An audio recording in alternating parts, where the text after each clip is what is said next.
Hi guys, welcome back to my channel. My name is Persephone. If this is your first time here, please make sure you like, comment, and subscribe. Today we are going to get into part 5 of my surgery experience in Dominican Republic. If you are not familiar with my series or my story, please make sure to pause this video, go in the description box, check out part 1, part 2, part 3, and part 4, because we will pick up in this video exactly where I left off in part 4. And then come back and come check it out. Okay, so as I was telling you guys, now we're on post-op day 6. So post-op day 6, I actually wound up getting my period. So I got my period post-op day 6. As you can imagine, it was a very bloody scene because my drain was out prematurely as well. What I used, because I got my period, of course I brought pads because you need pads, but I also had George drive me to Walmart, and I actually got the adult diapers and I put them inside of my actual faja. Now, when I found out that I got my period, I was asking my nurses in the recovery house to actually take off my faja, because you're gonna need help taking off your faja, putting on and taking off your faja. Those first, I would say probably that first 10 days, you're probably still gonna need some help getting into it, because even though the material is very stretchy, it is there to shape and confine your body, so it is very form-fitting. A lot of times it's extremely tighter, which is a good thing. You want it to be tight, so this way it can curve out your body the way that you want, and you can get the results that you want. So I was asking the nurses to help take off my faja at the recovery house, and they basically were telling me no, that they were not able to take off my faja. So I actually went to the owners of the recovery house, which, like I told you guys in my previous videos, the owners of the recovery house were American women. They did speak English, and they also were dogs as well. So I told them, hey, I need them to take off my faja because I got my period and I need to wash up. So if you guys are not familiar, when you're in the Dominican Republic, you will not be able to shower after you had your surgery because of the water, but you can bring, your wipes, and then you can also bring, washcloths, and use bottled waters, and basically take like a birdie bath. And at this point, because it was a mess, I definitely needed to do that and also get my faja cleaned. So I'm telling them, hey, I need to take it off. And one of the owners actually looked to me and she was like, well, Bello told us that you cannot take off your faja for any reason, so you're pretty much just gonna have to suck it up. And I'm looking at her like, ma'am, I'm not staying bloody for anyone. I really couldn't even believe that she told me I'm just gonna have to suck it up. Like, what? I'm not doing that.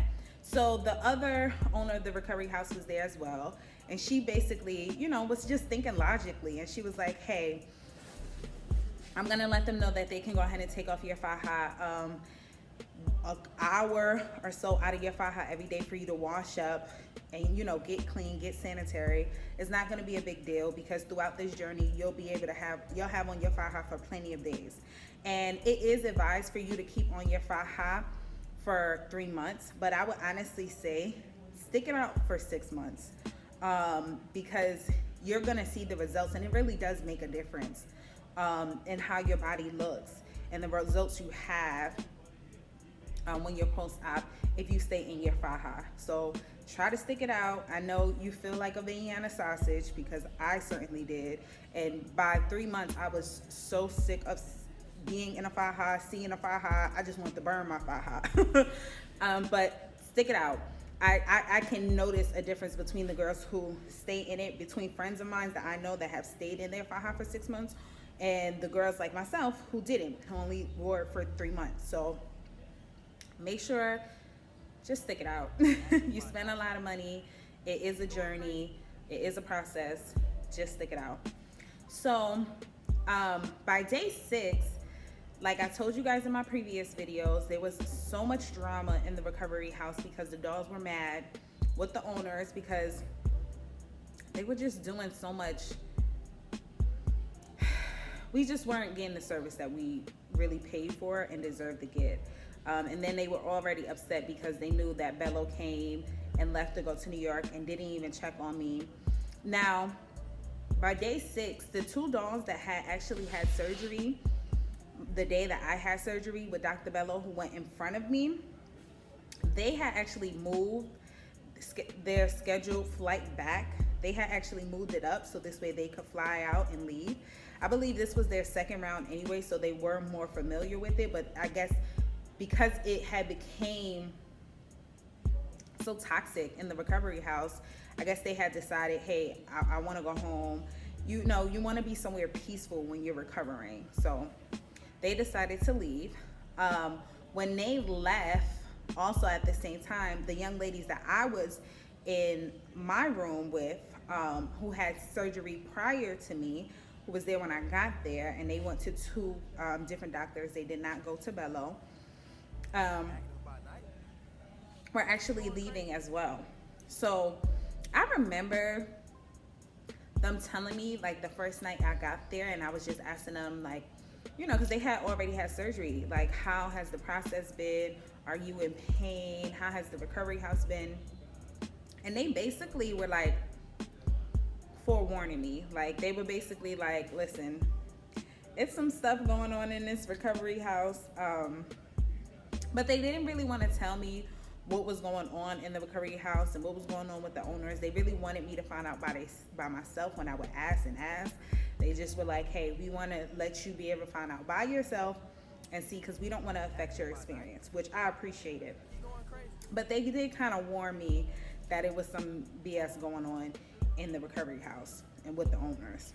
So day 7 comes.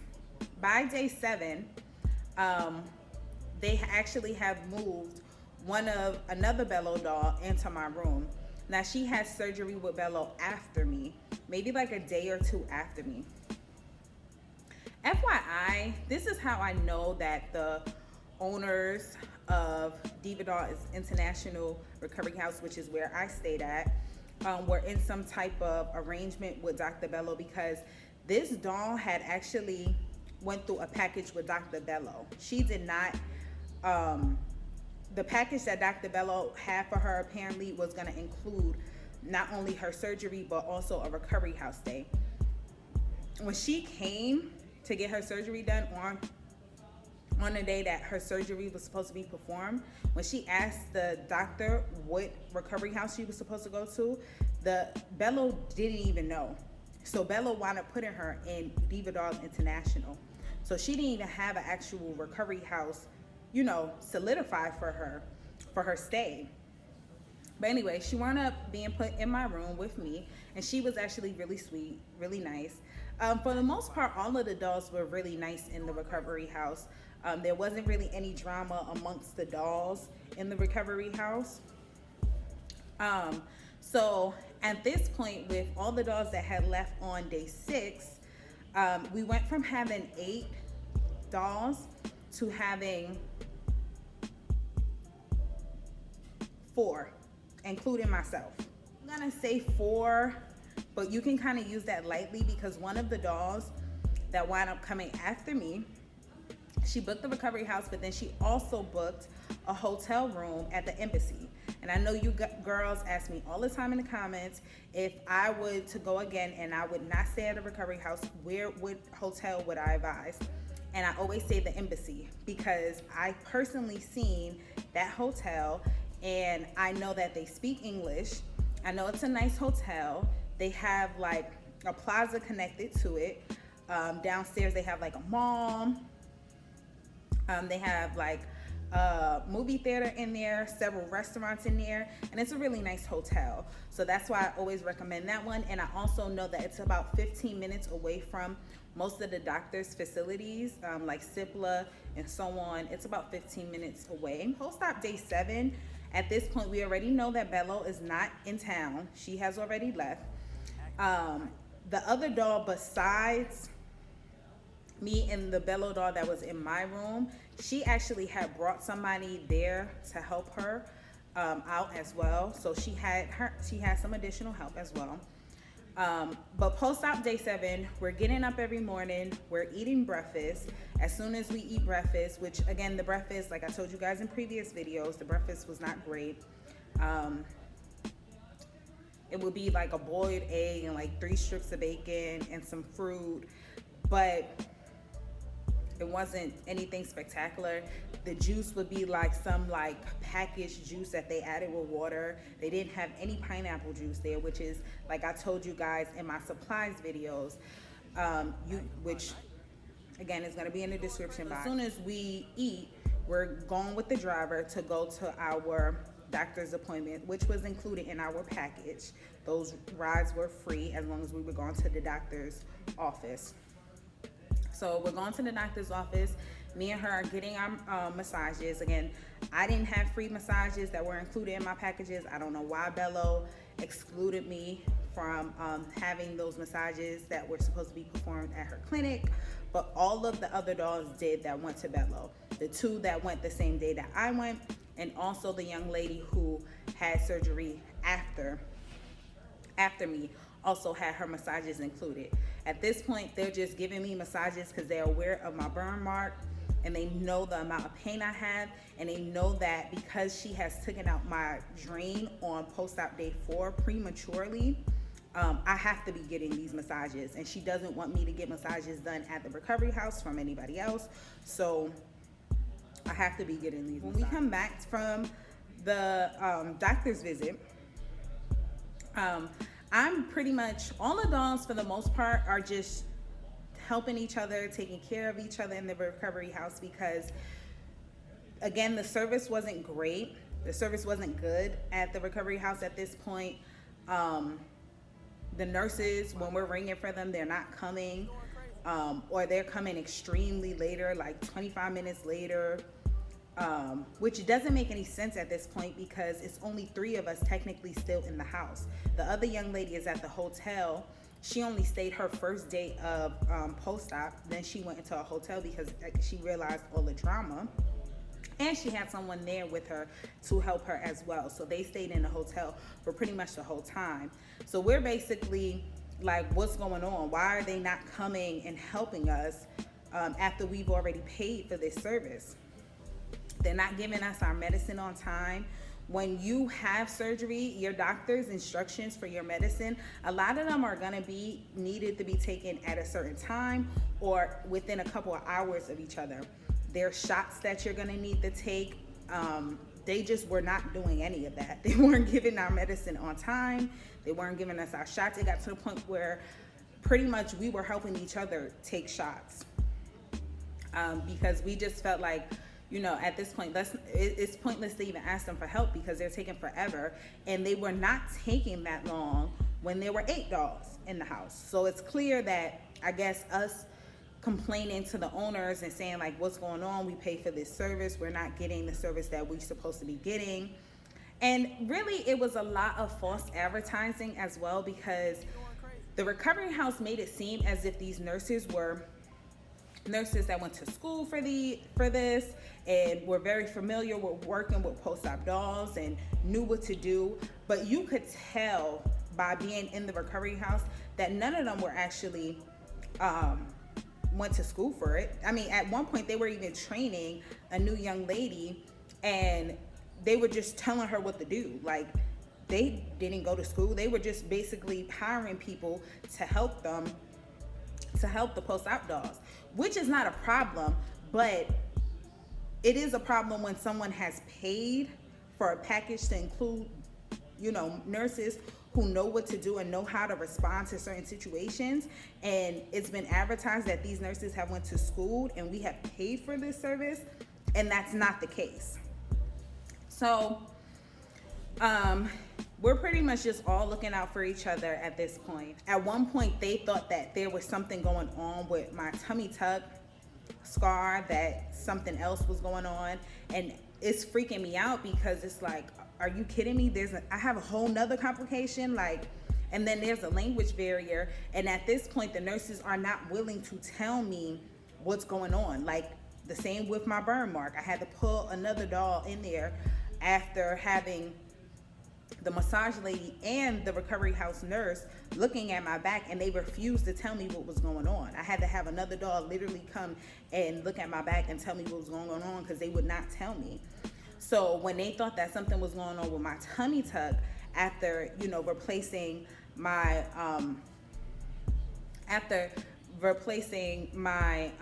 band-aid, they were supposed to have me go directly to the clinic, and they were taking really long to get a driver to come get me.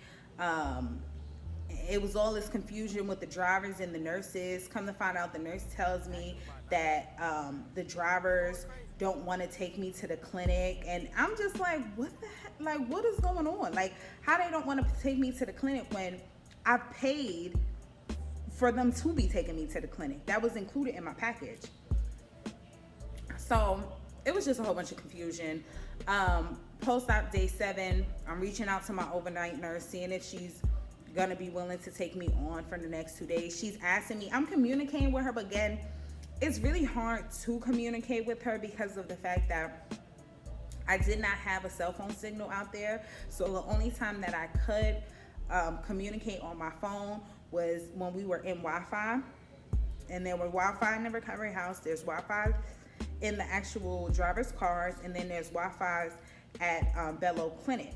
But again, we're coming in and out. You get what I'm saying? Like, we're eating breakfast, going to the car, going from the car to the clinic, going out the clinic, back to the car. Like, it's a lot of back and forth. We're in and out. So it's hard to kind of communicate with her. Plus, she's also busy helping dolls as well, because she's a popular overnight nurse. So she's like, well, you know, what's going on? Is there any way you can stick it out for 2 days? I can try to move things around and see if I can take you on for the next 2 days. But if you can stick it out, try to stick it out. I know that's not what you want to do, but I really have, I really have to check my schedule and see if I can move things around for you to be able to take care of you. I'm communicating with the doll who is at the Embassy Hotel. She invites me to go to her hotel just to get out, just to get some fresh air. And I decide, yeah, I'm gonna do that, because it's so stressful. It's so crazy in the recovery house, and I just wanted to be able to get out. Plus, like I told you guys, a lot of dolls do experience a slight depression after they have surgery, because, you know, you're in all this pain and you're questioning why you made this decision to come all the way out here and put your body through all this trauma. So, and I did fall victim to that as well. I didn't stay in that. I did talk to people at home. I did talk to my family. So this way, you know, I could just get a level head again. But I definitely appreciated the invitation, because I wanted some fresh air for sure. So I order an Uber, because you can order Ubers out there. And it was gonna be less expensive than having a driver actually take me. Plus the drivers were acting crazy and funny. I don't even know what that was about, but and they were charging us just a crazy amount of money for us to go to the mall, which was literally maybe a 10-minute drive from our recovery house. They were trying to charge each doll like $25. So if all 3 of us that was currently in the recovery house wanted to go to the mall, they were gonna charge us $25 to take us there and pick us back up. And that's $75 just for a 10-minute drive, which at that point, it was just, you know, very clear that they were just trying to rape us, basically, and take advantage of us. So I decided I was gonna take an Uber to drop me off at the hotel. So I take an Uber. When I'm getting in these Ubers, I am not speaking to the drivers, because I do not want them to know that I don't speak their language. I mean, it's clear to tell that I had surgery. I have on, you know, long maxi dresses, my hair's in a scarf, I have on flip-flops, I have on my compression socks. So it's clear to tell that, you know, I've had surgery, but I'm not speaking because I don't want them to know that I only speak English.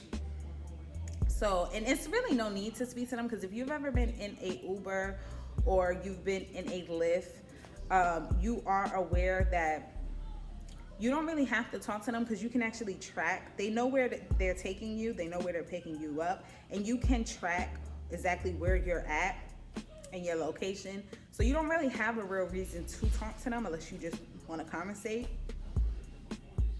So when they get me to the actual hotel, the doll meets me downstairs, and the person that she had with her that was assisting her, they meet me downstairs. We basically, check out the hotel, walk around, because of course we needed the walk.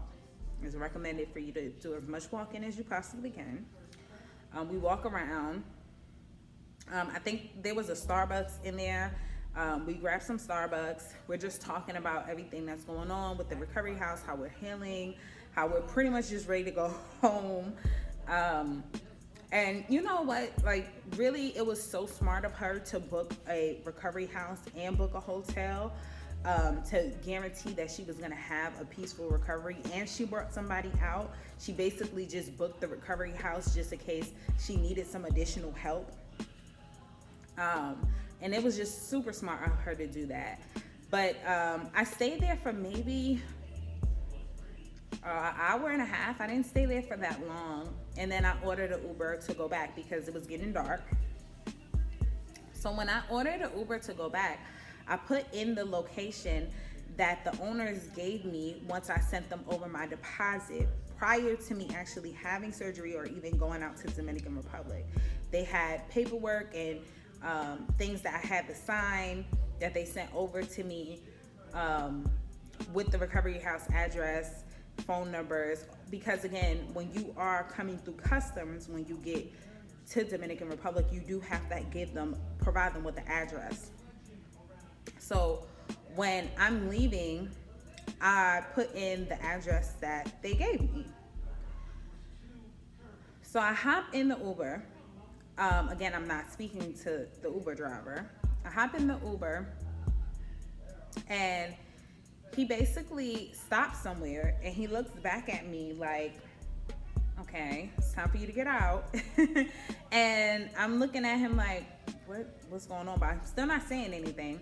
And then I'm looking at my phone and looking at the map, and I see that he's taking me to the actual location I've given him. But this is not the recovery house. So I'm like, what the hell is going on? Like, this is not the recovery house, but this is the address that I've had from all the paperwork that they've given me.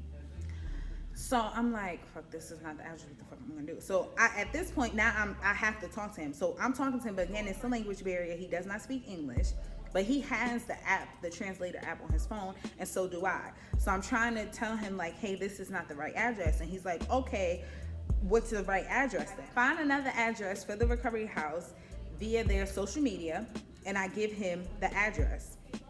So we're driving, and he stops and gets to that address, and it's still not the recovery house. So he's looking back at me like, okay, lady, like, it's time for you to get out the car. Like, I'm at work. You gotta get out the car now. And I'm like, fuck, this is not the recovery house. Like, I can't get out the car or whatever. So I'm freaking out because I'm like, okay, this isn't the address. What the hell is the address? You get what I'm saying? And then I'm thinking to myself, I'm like, I can't get out the car, because if I get out the car, I'm not gonna have no Wi-Fi. And if he leaves me on the side of the road, what the hell is gonna happen? Because one, I look like I just had surgery. I can barely stand up by myself. I can barely walk for real. I'm walking, but I'm walking very slow. I can barely get in and out the car. So it's no way I can just be standing here. Not only that, but I can't order another Uber because I don't have Wi-Fi. On top of that, I don't have the address to the recovery house. So I can't get out the car. So I'm trying to explain to him, this is not the right address. And he's like, okay, so what is the address? And I'm like, oh my God, I don't fucking have the address. And I'm freaking out. And then I'm like, oh my God, what am I gonna do? So I think to call one of my roommates that had just left the recovery house that stayed in a room with me because she spoke Spanish. And I know for a fact she used Uber. So I call her and I'm freaking out in the back seat because I'm like, I can't let this man just leave me over here because I can barely walk. And if something happens, there's nothing I can do. Like, it really dawned on me at that point in time that there's nothing I can do. Like, I can barely walk. So I certainly cannot, fight off anybody. If somebody were to approach me, I don't have Wi-Fi. I can't call nobody out there in the middle of the street. I don't know the address. Like, everything is kind of like hitting me like, girl, you are in a fucked up situation right now. So I call her. I'm like, hey, do you have the address to the recovery house? Because the address I just gave him is not the right address. And she's like, yeah, that happened to me too. And I'm like, well, can you help me? Like, do you know the address or whatever? And she's like, no, I don't personally know the address. And I'm like freaking out. Like, I'm freaking out while I'm talking to her. I'm like, well, what am I supposed to do? Like, what am I supposed to do? And she's like, just hand the phone to the Uber driver. So she talks to the Uber driver in Spanish. And she's, from my understanding, what she's basically telling him is, my friend is lost, and she doesn't have the address, and can you help her or whatever? And he tells her yes. He's like, well, this is what you can do. You can go ahead and I'll go ahead and give you the address to the mall, which I told you guys the mall was like maybe 10 minutes away from the recovery house. I'll give you the address to the mall. And she had the address to the recovery house. Well, not the address, but she had the saved location to the recovery house in her Uber history, because she had ordered Ubers because, again, the drivers were basically just trying to rape the dolls. And she had went places in Uber. So she's like, okay, he's gonna go ahead and drop you off at the mall, and I'm gonna go ahead and order you an Uber. Now, she is all the way in Chicago. She's all the way in Chicago ordering me an Uber to take me to the correct address. Why in the world did they not give us the correct address? I have no freaking idea. Like, why would they do that? Like, why would they not give us the correct, not give all of us the right address? Because come to find out, they didn't give any of the dolls the right address, because when it happened to her, she was with other dolls and none of them had the right address. So I'm in the back seat talking to her. She's trying to calm me down because I'm literally like in the back seat freaking out, because all I can think about is, if this man decides to leave me out on the side of the road, there's nothing I can do. There's nothing I can do. I can't fight no one off. He could totally take advantage and just drive somewhere else and do whatever to me, because I do have cash on me, and drop my body off on the side somewhere. Like, he can do whatever he wants to do. You get what I'm saying? Or if he puts me out on the street because I don't have the right address again, I'm screwed. Like, I'm completely screwed. I'm in this other country. I don't know the language. I don't have a cell phone connection. Like, what the hell is gonna happen to me? Like, my family, what would they tell my family? Like, what would they tell my mother? Like, she went and had surgery and somehow became missing, and we found her body on the side of the road, or we didn't find her body at all, because we know of the stories that we hear about dolls in DR, and how, unfortunately some of them pass away, and just how hurt their families are, and how long sometimes it takes for them to even get their body back to the States. And at that moment, I was freaking out, honestly. Like, every thought that possibly could have went through my head was going through my head. And at that moment, I realized that I was in a very vulnerable situation. And I'm freaking out. My old roommate is on the phone just trying to calm me down. And it was a real moment for me. It was a real like realization, like, what the fuck have I done? You know? And how would my family react if something were to happen to me out here? Like I told you guys previously, I didn't tell that many people. I told maybe 3 people. And now looking back on it, I wish I would have told my family, because God forbid, if that man wasn't a kind person like he was, or if he was trying to take advantage of me, he could have done anything. He could have drove somewhere and they could have raped me or stole my money or left me out on the side of the road. Like, there would have been nothing I could do. And just thinking about the fact that, how would they tell my mother? You know, like, how would they tell her? How would they tell my sister? How would they tell my family? And overall, it would have just been so selfish of me if something would have happened. It was selfish of me, and I do regret that decision, because it's just not worth it. It's not worth it. My family, it wouldn't have been fair for them to experience any type of grief, because I didn't want to be judged, or I didn't want people to be in my business, because at the end of the day, they love me and they deserve the no, you know? They just would have deserved the no. So, yeah, that moment in the back of that car really, really was a wake up. It was definitely a moment of, wow, girl, you have got yourself in some shit. So my friend orders the other Uber. Luckily, the other Uber gets there at the same time as my Uber driver is actually there. And he's not leaving, like, he's not pulling off. He knows what's going on, so he's not pulling off. But luckily, they came pretty much within seconds of each other. Because I'm like, I'm not getting out this Uber, because if I get out this Uber, I don't have a signal. And I'm on the phone with my friend, because we're FaceTiming. I'm on the phone with, well, my old roommate, because we're FaceTiming. And I know that once I get out the car, I'm not going to have a signal. So I'm like, I can't get out this car. So I have her tell him, you know, thank him so much, and let him know, you know, I'm going to give him a big tip, and I really, really appreciate him. And then I hopped in the next Uber.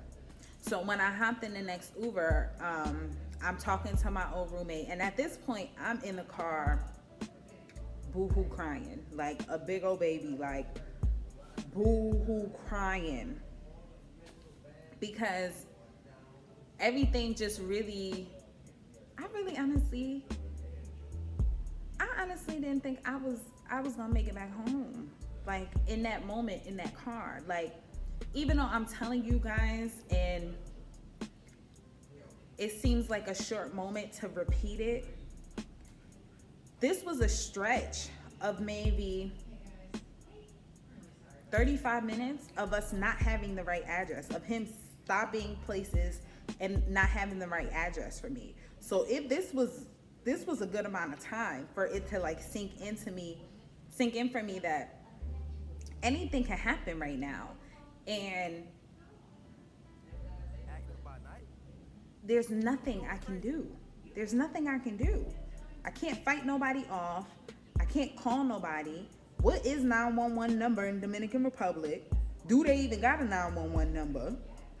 And even thinking about that was crazy for me. Like, girl, you haven't even researched if they have, what's 911 out here? What's their emergency line out here? Even if you do get somebody on the phone, if you did have the number, you can't communicate to them. And you can't tell them where you're at. So that moment was really real for me, honestly. And I really thought that I wasn't gonna make it home. I wasn't gonna make it home to my family. I do wanna go ahead and just end this video right here. I know that the video is getting pretty long, pretty lengthy. It's a lot of information. I'm sorry, I kind of gonna have to leave it right there, like on a cliffhanger moment. But I don't want the videos to be too long. I will make a part 6 because there is a lot more to tell. And thank you guys for your support. Make sure to like, comment, and subscribe. And please don't be discouraged, because these videos are not for anyone to be discouraged. This is to give the knowledge, you know. And stay tuned. And I will talk to you guys next time.